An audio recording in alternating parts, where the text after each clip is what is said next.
Here we're going to jump right into our first panel discussion, which is on smart manufacturing and what folks are doing on the floor with shop floor data collection and sensors and smart manufacturing overall. So we're going to welcome back Ryan and Lance to your panel, and Jeff's going to go ahead and moderate that session. So Jeff, your panelists are here, and take it away. All right. Welcome, Lance. Welcome, Ryan. Good to have you here. I'm excited for this conversation. To sort of set the tone, would you mind telling us a little bit about your operation? Let's start with you, Ryan. Ryan Hochstetler with General Stamping and Metalworks. Work out of our South Bend, Indiana facility. We've got two facilities in the South Bend facility and a Wisconsin facility.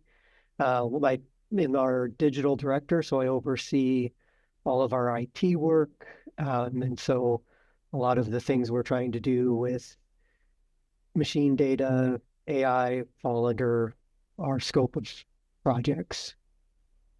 Great. Lance? Yeah, CEO of All Metals Fabricating. We are a job shop focused on precision sheet metal fabricating and machining. We do, we virtually serve every industry, alternative energy, data centers, and telecom being the largest, but serve virtually every industry. Great. So, Lance, I think if I remember correctly, you started your digital journey about a decade ago. What did that look like in those early days? Well, we actually started our automation journey about a decade ago. I think that digital more so about 5 or 6 years ago. But yeah, on the automation front, we took an immediate big deep dive in, which is probably reflective of my personality, high risk tolerance. But we started with a $2 million automated laser cutting storage solution, and so that was a big pain point for us, was laser cutting, and we needed to do laser, and so we went ahead and took the deep dive into having a fully automated work cell. And so I think that you can start big or you can start small, but just start somewhere, whether that's automating processes, automating equipment, even simple little things with helping people have more automated tools, implementing cobots, any of these things, implementing automated quoting software. You can start anywhere, but and depending if you've already started, how do you move the ball forward into other departments or other processes? And Ryan, I think you're trying to start simple and grow with your automation. So first up, what kinds of data are you gathering, and how are you using that data? Yeah. So we've done a variety of smaller automations. So we've, as Lance talked about a little bit too, we've automated some of our software integrations, passing data back and forth. In terms of, we're starting to work through machine data and gathering that. And we just picked a department, and for us that was our stamping department. It was a department that had the data a little more friendly from the OEM to receive it, versus some of the other OEMs that we work with that are a little more protective of their data, that we've had to work through more steps to get access to it.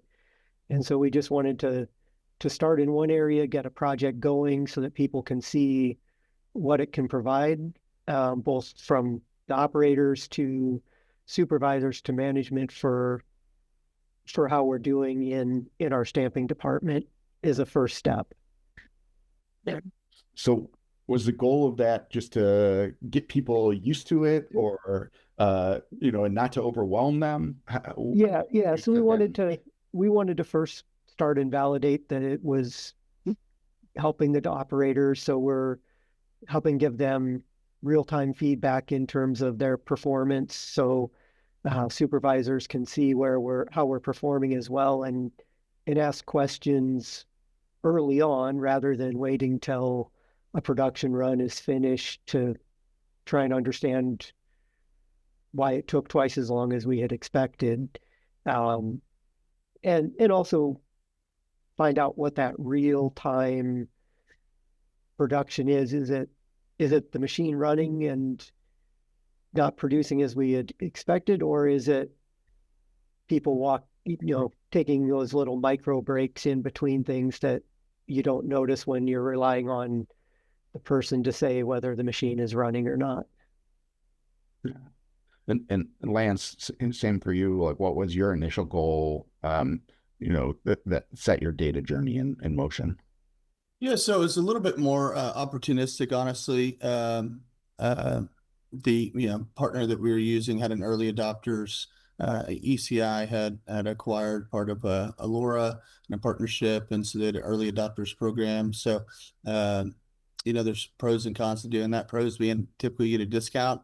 Cons being you're working through a lot of the kinks. But so it started just opportunistically, to be honest. But really what was attractive to us is, one, I wanted to gamify monotonous, long-running, jobs for employees, which we'd already done through efficiency. So we've tracked efficiency, meaning, are they beating the times they were given on a job? We've done that for a long time. And we begin to incentivize and bonus people based on them beating their efficiencies over the course of the quarter. The issue with that is, there's ways to hide or manipulate the system. Not saying that our people would do that, but you want to just remove all obstacles, and you want to, not obstacles, but opportunities for that. And you want full visibility. So, the three things we're measuring is employee efficiency, employee utilization, meaning how often are they clocked in on jobs while they're here, and then machine utilization. So once you have visibility into all three of those, there's really nowhere to quote unquote hide. And so you get the full picture of, what's going on that job. So if somebody comes in and says, hey, I need more time on this job, it's okay, well, let's look at the machine utilization. There's some big long breaks, and run and beam on time, or whatever you want to call it. There's a mill, a break, or a laser. And so what was going on there? So you really have the full picture when you look at all three of those metrics combined together, and gamifying it for the employees. So incentivizing them towards beating these metrics so that they can, and rewarding them accordingly for it. So you want to use it as a carrot, not a whip, when you're talking about machine, data monitoring data. Great. Yeah.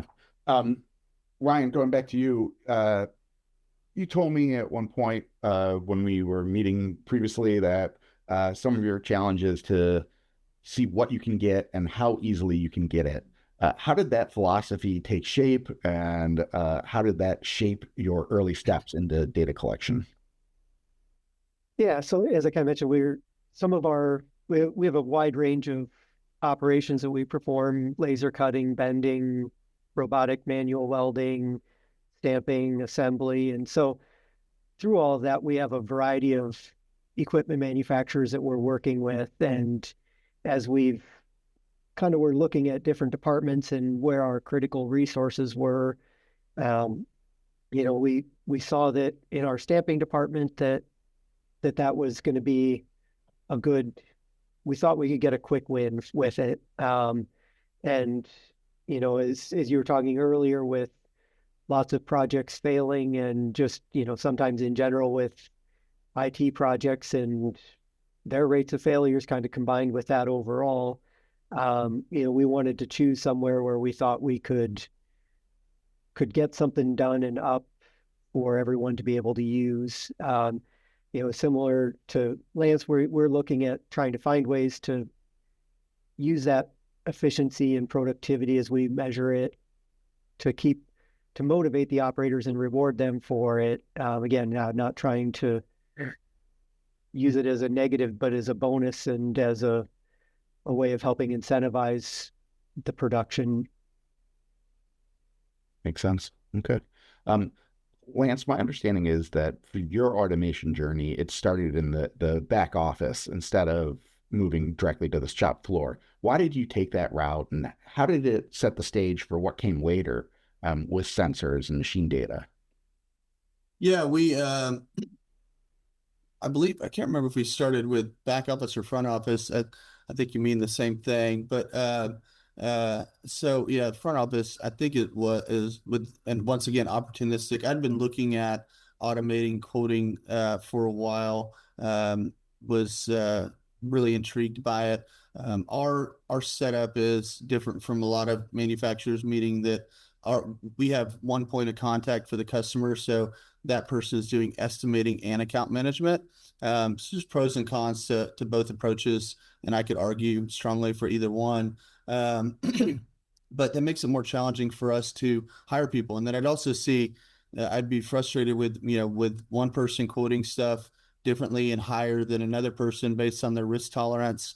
And so I really wanted to standardize the way things were quoted. And so that, whether one person or the next is quoting something, they're getting, very close to the same pricing.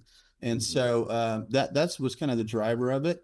And we were very fortunate that we implemented this right before the material prices spiked, because, as a production facility that's doing 90% repeat work, we don't historically have to requote things. And so we were having to requote every job constantly, and meanwhile growing and getting new business in. So by automating quoting, we were really able to accomplish everything we needed to that year and grow while also having to quote all this repeat work. Now, a big mistake I made was we simultaneously implemented machine monitoring. And so big lesson for everybody is never implement two softwares at the same time. And so that was a big challenge for us. Fortunately, the providers on the software side carried a lot of the legwork, but I won't be doing that ever again. It's a good lesson. Let's talk about some other lessons, Lance. What are some of the best practices that you've learned when selecting and installing devices like sensors or cameras? Anything you'd warn others to watch out for? Yeah, I mean, I think particularly with machine monitoring, it's, I always say anytime I implement anything, you've got to get the buy-in from the people on the floor. Now, the machine monitoring, that might be a little bit more tricky. And normally, like when we buy a new piece of equipment, like the lead for that department will be spearheading that decision-making process. And I'll be, me and leadership will be walking alongside that person to help them choose the best machine for the application. But with machine monitoring, it was a little bit more like, hey, we're going to do this. And this, fortunately, we had the relational collateral with our people. They know we put our people first. And so, the concern always there is the big brother approach. And so if you've, had more of a whip mentality in terms of leadership, that'll be more difficult to implement. But I think getting people to see the value of like, hey, we're trying to give you more visibility into, so that you can gamify and make, long running, boring jobs. You can see in what you're doing and beating these goals. And I think that's the key, is that'd be my warning, is just, and then with cameras too, it's like, hey, we're trying to, whatever you're trying to accomplish with the camera, whether it's being able to see remotely from at home, that's one thing, like our laser operator can see, if the laser stops, what's going on, come back up here, get it back going. But yeah, getting buy-in from the floor, building trust on the front end, and then buy-in as you do it. And then really you can get all the buy-in you want, but my warning would be, you can't use that as a whipping tool. You've got to use it as a carrot as you implement it. And the numbers will be the numbers. You'll be surprised. They'll be lower than you expected. And so when you talk about, machine utilization, and so, you've got to be ready for that. And then you've just got to help people. Okay, here's where we're at. How do we bump this up 5, 10, 20, 30%, which we eventually saw about 30% increase in utilization once they had that visibility. Ryan, same question to you. What watchouts would you have, or could you share about things like sensors and cameras? Yeah, it's a change management process as much as it is a technical project and implementation. And so, yeah, getting buy-in across the board for everyone in the departments that's going to be working on it and involved in it is critical. It can't be just here's a new tool, and if people aren't interested in it, it'll just be another thing that sits on the shelf and is there but not used and not paid attention to, and won't accomplish the goals of helping increase that efficiency or productivity or machine utilization. How do you decide what's worth monitoring with these sensors, Ryan? So generally it's working with the supervisors and the technicians in the departments to know they know what's critical. I mean, I don't know what sensors are best suited and for all of our machines, but we have experts in all of those departments that will be able to provide that information. And so we're really looking at those people, maintenance team, technicians to help us understand what they want to monitor, and then we'll help get them visibility to that information so they can use it rather than having to guess what things are happening. Makes sense. Lance, how are you integrating data from the machine monitoring, for example, that you mentioned? How are you integrating that into the broader systems, and what are the biggest challenges been? Yeah, I think, well, first off, I'm a big believer of, you want to, ideally you want one point of accountability, but sometimes that's not always possible, meaning like if you have a data monitoring solution that, is a separate party, I would say the key there is 360 integration. And so you want ultimately one system, your ERP, MRP system. And so I think it's very important that no matter what you do, whether it's automated quoting, data monitoring, whatever it is, AI, that it's all integrated into your ERP, MRP solution. That's something that I'm a big believer of. And fortunately, a lot of these, you see it kind of across the board, from programming software to, MES scheduling software to, ERPs. They're all trying to do it all now. And so that's a good and a bad thing, because you can't be good at everything, right? So there's some caution flags there. But the good thing is I think that they will all, develop core competencies, maybe not all, but the key players will develop core competencies in these. And so you may be able to just go to one ERP that has, everything integrated, or everything under one roof. But if not, and which is probably more likely the case, just making sure that the systems are talking to each other and that they are integrated. Yeah, let's kind of stay on that for a minute with making data actionable.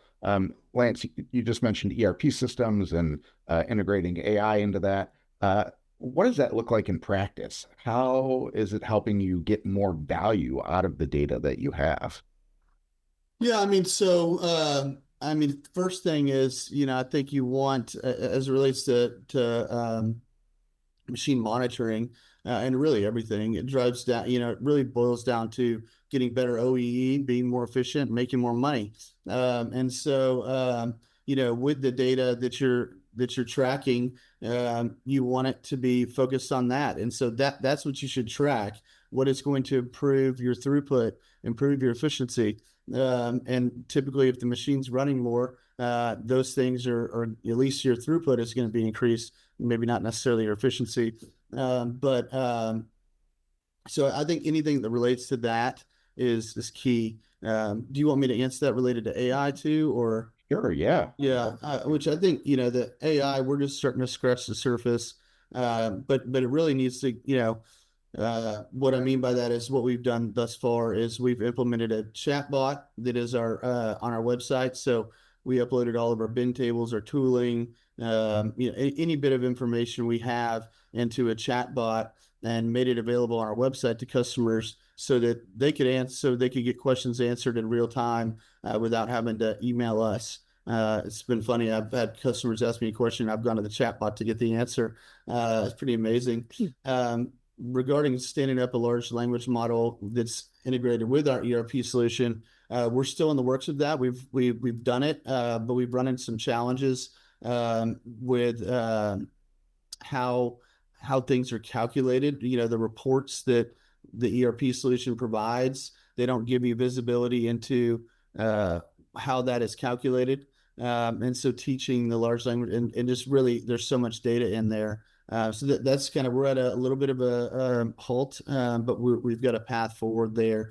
But really with AI, I think, the things you want to improve is business information. So being able to the immediate win is just being able to get whatever question you want answered in real time with with a few keystrokes, as opposed to like going and clicking a report, cross-referencing into another report, or comparing a dashboard to something else. Just being able to get quick answers, and then improved workflows, I think, is the ultimate goal. Not so much on the large language model. Hopefully that will be the case too. But kind of automating. Some people, when they say AI, they really mean automation, and all that's kind of intertwined and not very clear. I think you did a great job with the agentic piece of it, which is ultimately what you want to be able to do is figure out how you can implement agentic AI to help your customer service, your estimaters, all of them work more efficiently from the front office to the floor to the back office. Yeah.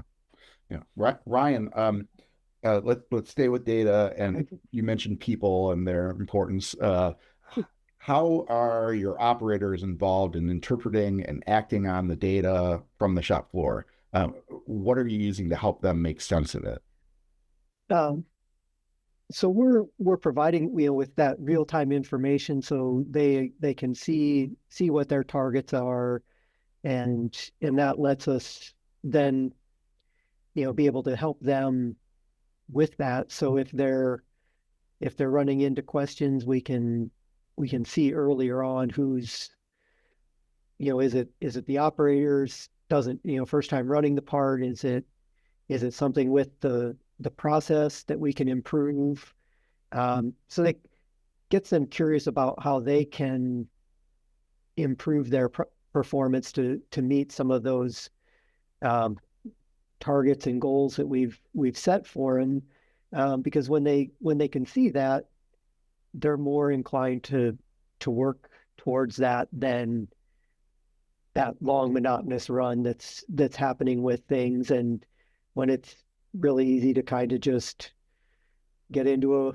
a lull and not realize that your performance is slowly slipped over the course of a long run and on that part. Mm-hmm.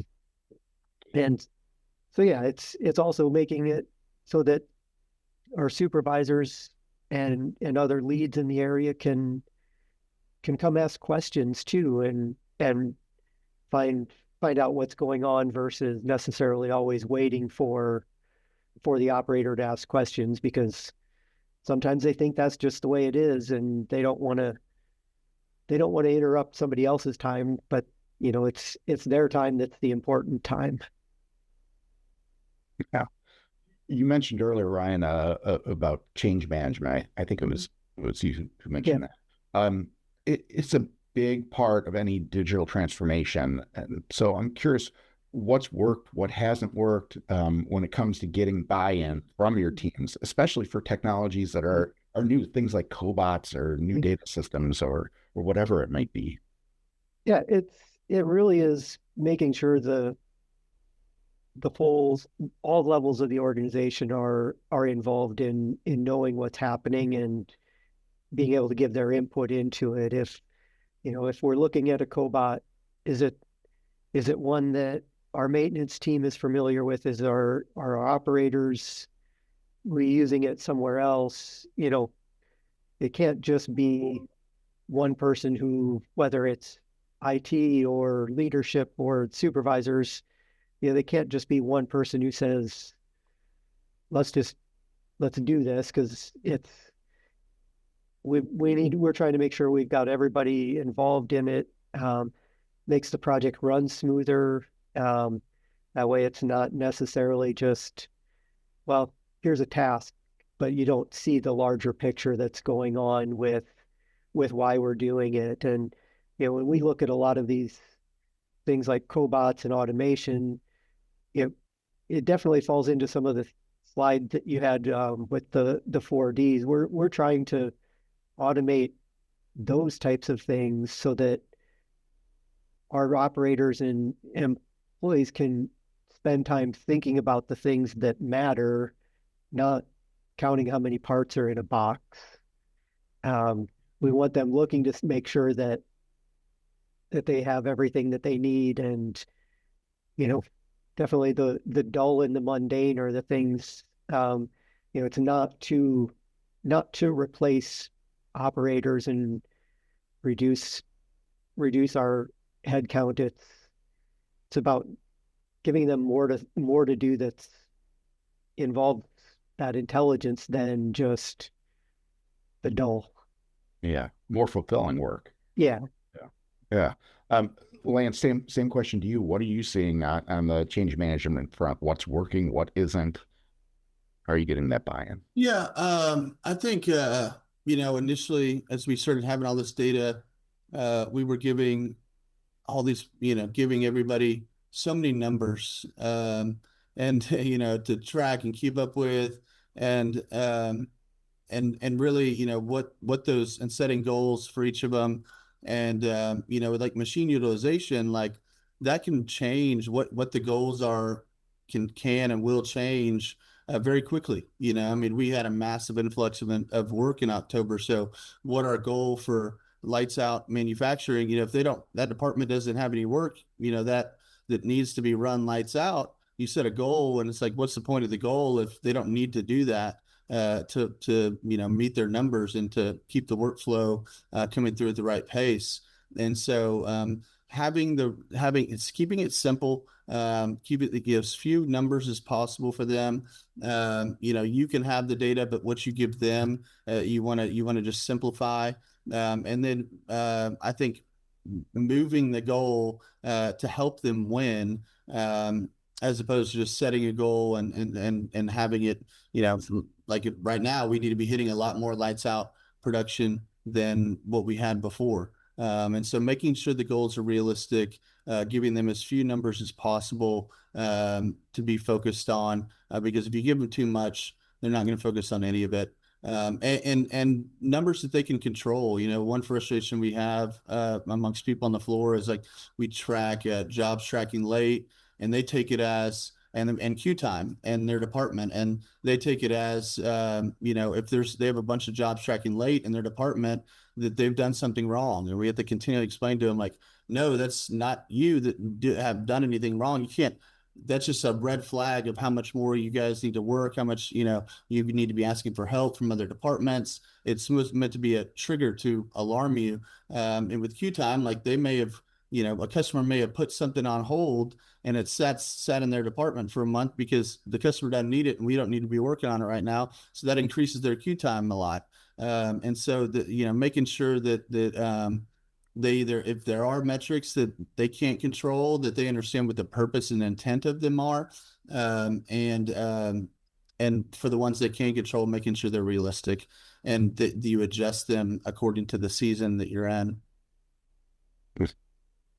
Nice.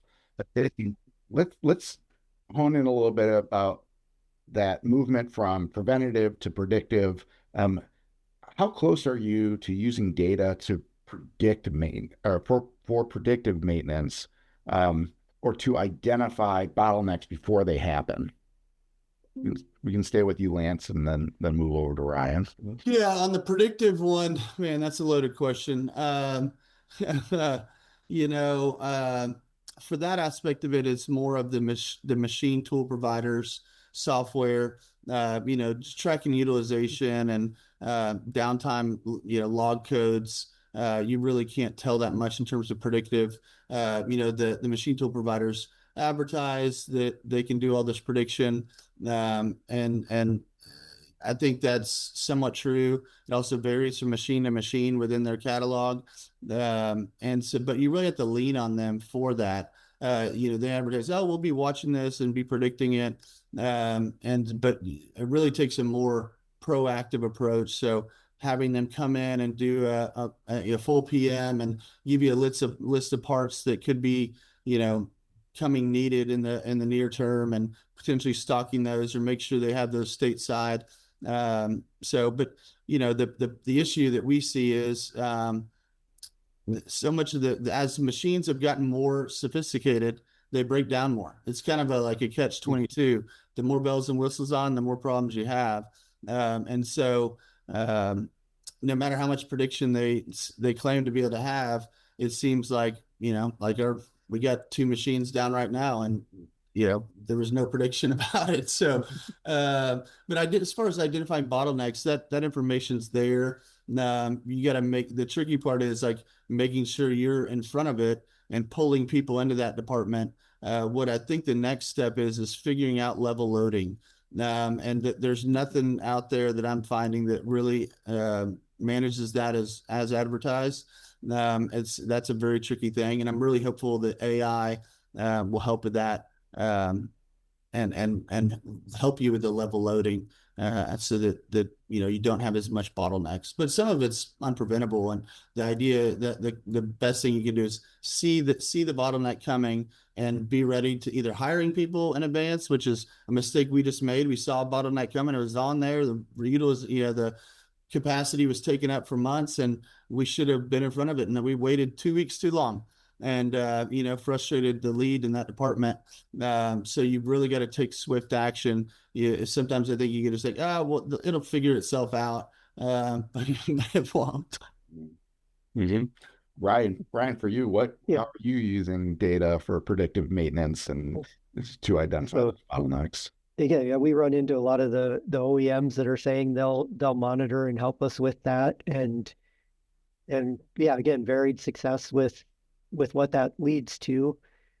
So we want to get there, but it's also sometimes feels like it's a long ways away to get there, and so we're trying to do things where we can find those, help with our scheduling to accommodate some of those unforeseen things that we can't predict yet, and just finding ways to handle bottlenecks, like Lance said, of here's what's coming in the schedule, how can we more efficiently align our schedule, and different tools provide different levels of scheduling expertise, but again, none of them truly do what they say they do with, the magical one click and everything is lined up for you.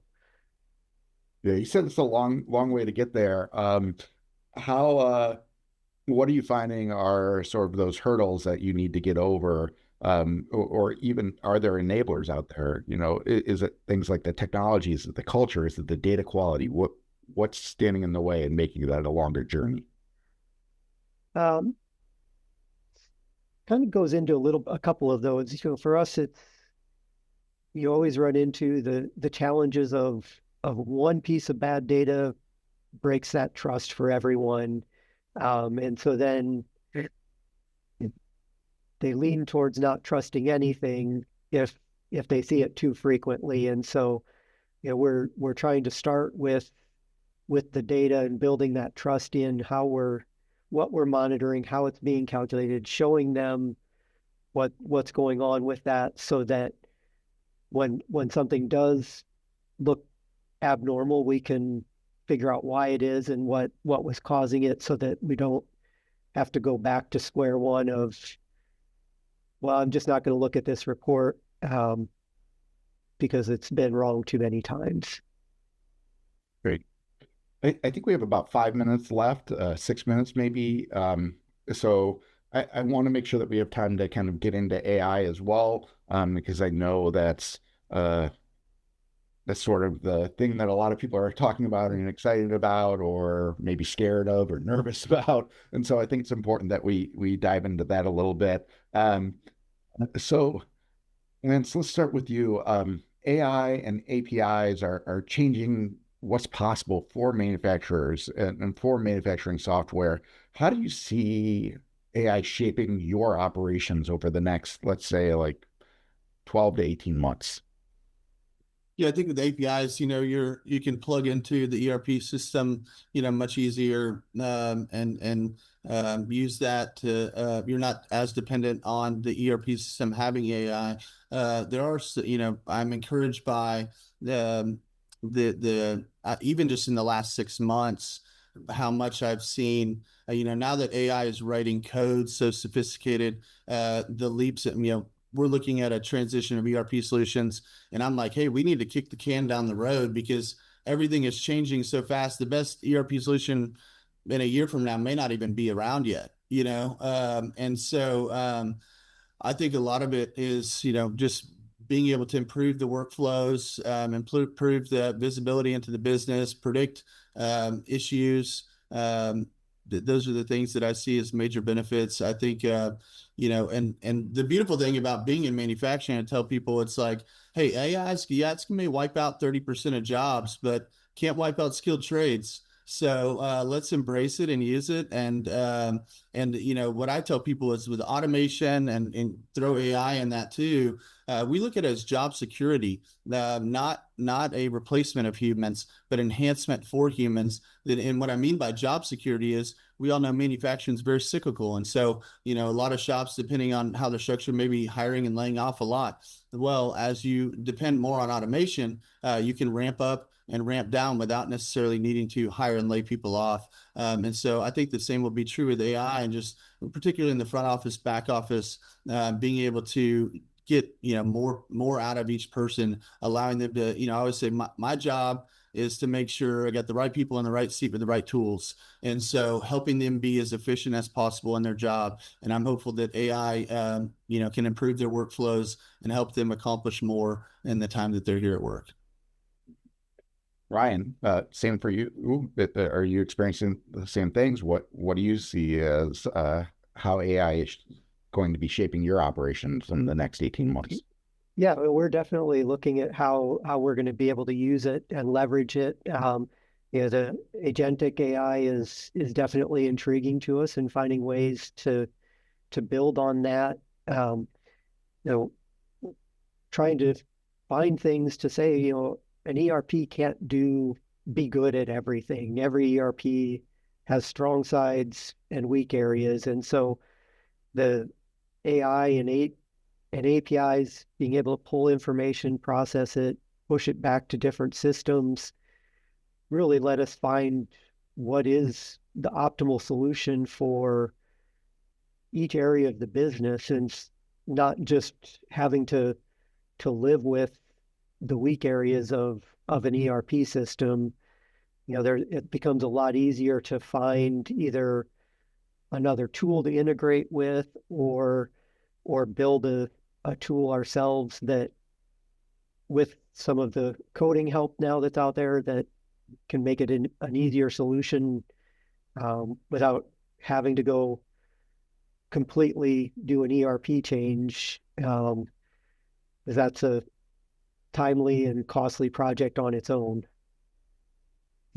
Yeah, that's a great point too. I mean, that's why we're standing up the large language model connected with our ERP. It's like, maybe that can buy us more time. I mean, our biggest challenge is scheduling. We're currently doing a trial with Sky Planner to build a new scheduling software, which has AI integrated. But yeah, to your point, you can overcome some of the challenges that your ERP solution might not offer by having AI. And I would just encourage everyone that a good first step, what's been really helpful for us, is I threw a job posting for an AI intern up over the summer, had like 100 applicants, and we hired someone. I would encourage you to hire someone that has good personal skills, because ultimately you're going to need to be working with your people to help them improve their workflows.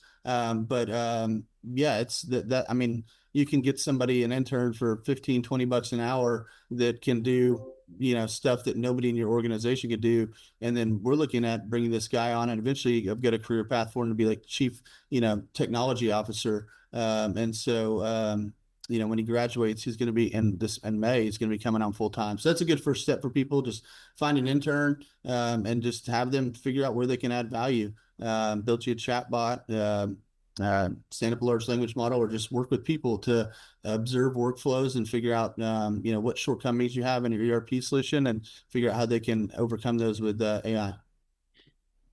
That's a great example. And one of the things that people are scared about with AI is that, especially those entry-level jobs are going to go away. But it sounds like you found a solution where an entry-level person is actually building their career on that AI. So that's awesome. We have about a minute left, maybe two. So let's, as we head into the home stretch here, what lessons have you learned along the way? You've both come very far in your digital journeys. If someone who is joining us today, one of the participants, were to ask you what you wish you'd learned sooner, or where they should start, or how they could get moving on the same path that you're on, what would you tell them? Either of you can start this one. It's just a matter of starting. Don't worry if it fails. I mentioned earlier, you learn from a failure too. So, and also just make sure that, with a lot of these, is there a good solution that's not necessarily perfect? And, if it provides benefit, it doesn't have to be perfect as a starting point for your project. But if you don't take those first steps to at least try something, you won't know if it works or not. Yeah, I think just start somewhere. I think that the beautiful thing is there's no point of arrival, right? Like, the further you get into the journey, the further you realize you got to go. And so just start somewhere. I think the key is anything that you're going to implement, make sure, you've got the people in place to carry it through. Me as a visionary, I can, I want to implement things and just be done with it. I don't want to, I'm on to the next thing. And so follow through and continual maintenance, managing rather, is not my strong suit. And so making sure you've got the right person to oversee that, and take action with it, and make sure it sticks. But even if it doesn't, if it's not, I heard a phrase called tri-storming, similar to what you said, Jeff, fail fast. It's, just try something out. And if it works, great. If it doesn't, you learn and you move on. And so just start somewhere, whether it be an automation, machine monitoring, hiring an AI intern, any of those is great. Just start somewhere.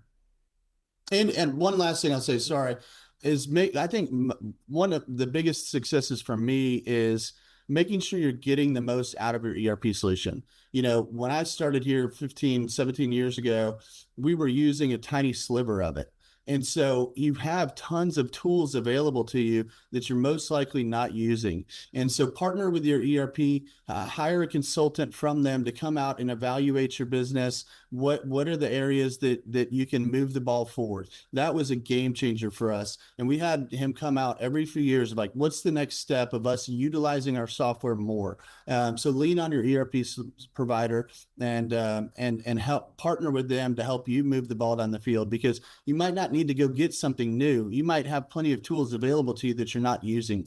And so just get the most out of what you already have is a good starting place also. Oh, that's excellent. That's a great place to end. Ryan, Lance, that was wonderful. I learned something. Tri-storming, and I learned a little bit more from this conversation. It's been a wonderful talk. I really enjoyed it. I know our audience took something from it. Brad, I want to hand it back over to you. And thanks again, Lance. Thank you, Ryan. Thank you. Yeah, thanks, guys. And thank you, Jeff, for moderating a really, really interesting conversation. I do want to, before you go away, Lance, and Ryan, if you guys can, I wanted to find out, Jeff, I'm sorry, Lance, you mentioned, calling on your ERP provider. Is there maybe a success story you want to tell about the experience you got from bringing your ERP provider in? I mean, this is so long. Yeah. I mean, it started with simply like, we used to key in the little wins go a long way. Like, we used to key in our data instead of just scanning, into the job. And so, reduced the amount of errors substantially. Using the quality module and having that real-time data tied to jobs and tracked to jobs. Automated invoicing is something, where we can do bulk send automated invoicing was something that was available. There's a lot of like bolt-on tools like those things that are easy wins to make sure you're getting the most out of it. Dashboards, having them create dashboards for you if they don't already have them out the box. What information would make your job easier? Like we had a custom report created for account managers where they could see all their jobs they can either do it by customer or by their field of, that they entered that job. And so they can see where every job is, whether by customer or all their jobs, and track them and see what their scheduled end date is. So they can get in front of, is this job behind schedule? Do I need to notify the customer? Do I think it can catch up? Those types of things, but giving your people the tools they need to help them be more effective at their job. Ryan, how about you? Any success stories with kind of building out your use of the ERP software? Yeah, I think for us, a big part of that was integrating our estimating software with our ERP system for part creation. It was a lot of manual duplicate data entry that often led to chances of errors, and the ramifications of those, especially on new parts that we were awarded, can cause lots of problems downstream through operations. And so finding ways to automate that was a big win for us. Excellent. And then the last question I want to see if you guys can comment on.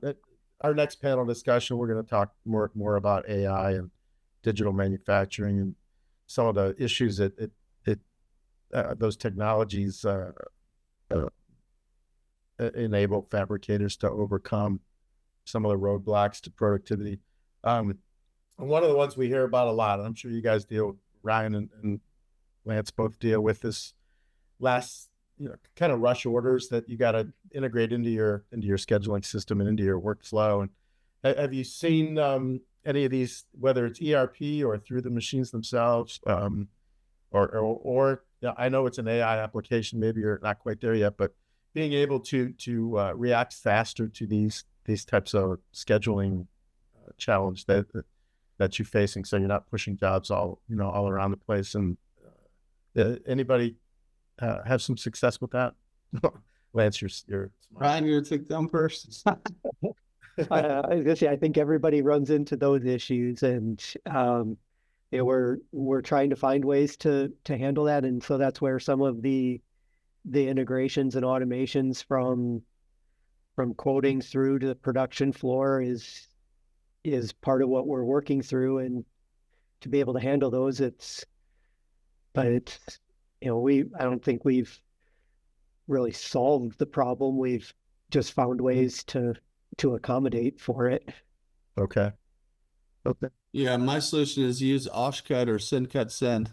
And then your customer knows. We actually just did that with a huge 70-piece order or 70 different SKUs, and Oshcut came through for us great. Right now we're trying to build in capacity. One big thing is we're evaluating scheduling software as what if analysis, and we don't have that available to us. And shockingly, a lot of the scheduling software doesn't, because it's so complicated. I think AI is going to help with that. This what if analysis.